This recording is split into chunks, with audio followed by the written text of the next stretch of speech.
jubal jubbanti. xam naa ne jubal jubbanti boobu la ñu bëgg a am assemblée à travers député yu koy incarner. kon Siré ban type de législature la ñu war a am. yan façon parlementaire la ñu war a am. waaw peut-être qu'on va aller il se peut que ñu renouer avec les grands moments du débat parlementaire xam nga lu tax. parce que ci li ma jàpp on va aller vers une forme de reconfiguration politique qui sera plus orientée du point de vue des pôles. Des pôles politiques ou des pôles idéologiques ou des pôles programmatiques. ma jox la benn exemple boo xoolee ce qu'on appelle les socialistes. ñooñu boo maytul dañuy regrouper wu ci benn pôle mais bu ñu regrouper ci benn pôle ça ne veut pas dire que ne benn liste rek nañuy am. maanaam le pôle des socialistes mën nañu am 2 ba 3 listes. après nga ñëw ci le pôle des libéraux. foofu tamit mën nañu am 2 ba 3 listes. waaw APR mën na am listam Amadou Ba mën na am listam. waa PDS mën nañu am listam. après nga amaat beneen pôle bu may tuddee le mouvement révolutionnaire maanaam PASTEF quoi. ou les patriotes disons-le comme ça. Ou je vais même dire le mouvement révolutionnaire. Maintenant le mouvement révolutionnaire avec comme tête de pont le PASTEF. Mais pas seulement que le PASTEF.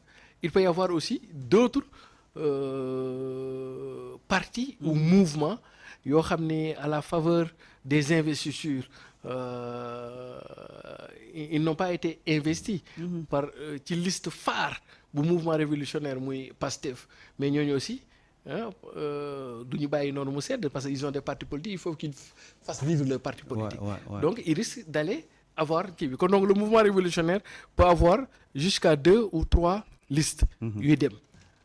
Et d'ailleurs et puis après mu am ce que j'appelle la conférence de Badouin c'est-à-dire que les non alignés waaw d'ailleurs damay tooñ ca tudde leen waa Badouin quoi. waa Badouin laa leen di tuddee mooy les non alignés. ñoo xam ne ñoom ils ne se retrouvent dans ces kii bi dañuy demal seen bopp. Et donc ce qui pourrait être intéressant dans le débat parlementaire mooy bu ñëpp duggee ba ñu dem les groupes parlementaires risquent de se former autour de ces affinités-là. Des affinités idéologiques, programmatiques ou politiques. nga xam ne léegi da ngay am les socialistes ci biir am les libéraux am le mouvement révolutionnaire am aussi les non alignés. su boobaa ça peut refléter le niveau du débat parce que effectivement dañuy nekk ci ay orientation ñëpp xam nañ les socialistes comment ils voient l'économie le monde et cetera. mais c'est bu ñëwoon tey gis assemblée boo xam ne di nga fa gis ku mel ni Thierno Alassane Sall nga gis fa ku mel ni Guy Marius Sagna nga gis fa ku mel ni Déthié Fall ku mel ni Thierno Bocoum nga gis fa ku mel ni Mamadou Lamine Diallo wala Anta Babacar Ngom. Absolument. Wala Siré Sy yow. yow wala. góorgóorlu waaw góorgóorlu. Mimi Touré. nga gis fa ku mel ni Serigne Saliou Gueye. assemblée bu dajale. oui ñi nga wax ñooñu ñëpp voilà. pour man et puis ñi nga wax ñooñu ñëpp Siré am nga place assemblée. oui Siré man je vais. waaw mais très bien surtout avec la liste des góorgóorlu. waaw góorgóorlu yi de moom xam naa ne bu ñu ma mayul benn député di mën nañ maa may genn wàllu député. maanaam plus fort reste. da ngay am député waaw góorgóorlu yi de moom. xam naa ni moom bañ ca tollee. voilà absolument xam naa ni góorgóorlu yi daal. bon comme dañu nekk ci coalition. xamaguñu après affaire yi nan lay tëddee. mais daal xam naa ni bis bu ñu demee ba coalition bi.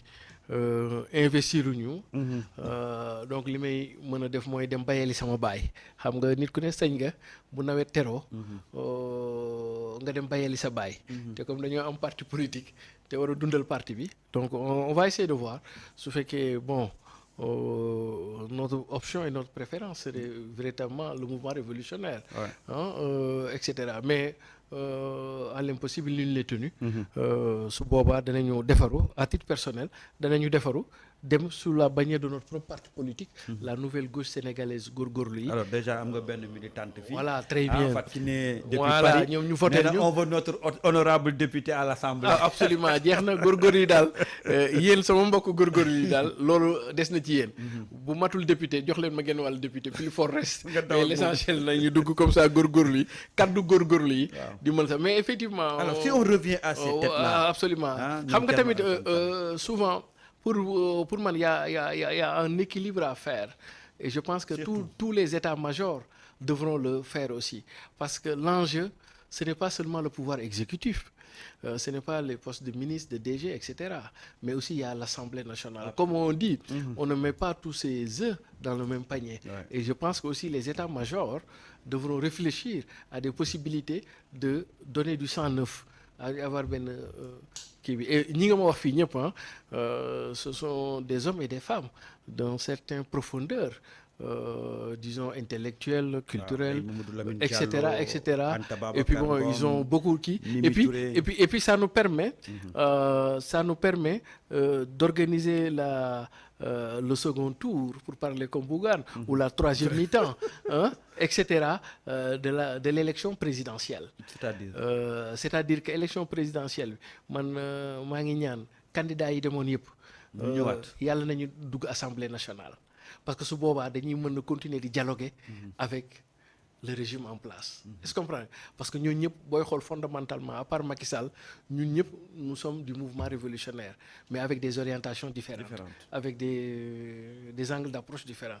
Et donc ce serait bien le plus grand bien pour la démocratie sénégalaise c'est que les autres candidats ñi falawul puissent se retrouver à l'Assemblée nationale, surtout les têtes de liste, les candidats, pour pouvoir enrichir et élever le niveau du débat. Parce que nous, c'est des gens de certains épaisseurs, de certains niveaux. Et le plus grand service que Ousmane Sonko peut se rendre lui-même, ce serait même de travailler à la faveur d'avoir une Assemblée nationale.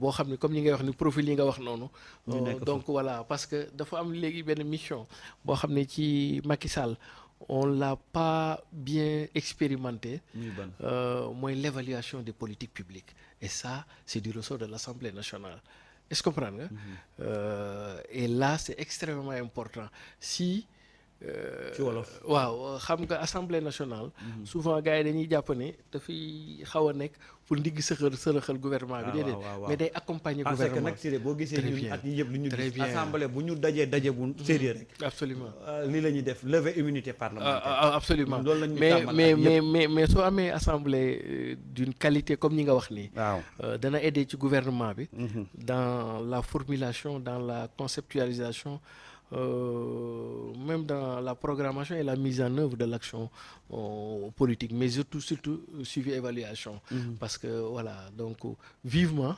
que nous ayons une assemblée nationale qui nous rappelle les débats des années 90 entre le PS dirigé à l'époque par Abdourahmane Agne et le PDS dirigé à l'époque par comment il s'appelle encore le Saint-Louisien là nekkoon ministre de l'Intérieur Ousmane Ngom voilà Ousmane Ngom voilà à l'époque on avait des qualités de débat Iba Der Thiam voilà Abdoulaye Bathily Amath Dansokho à l'époque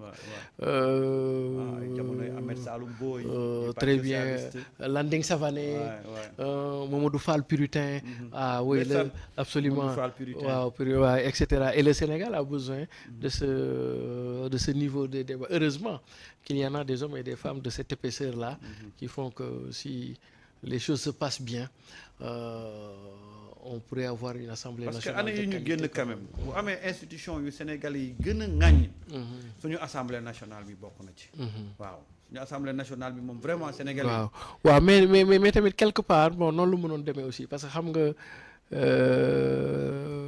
Olof Njaay day faral di wax ni jaam ak bëgg-bëgg yàlla ak dogalam du dëgg parce que élection yi ngeen fi passé nii. mais Siré nag bii moom du yàlla ak dogalam. non yàlla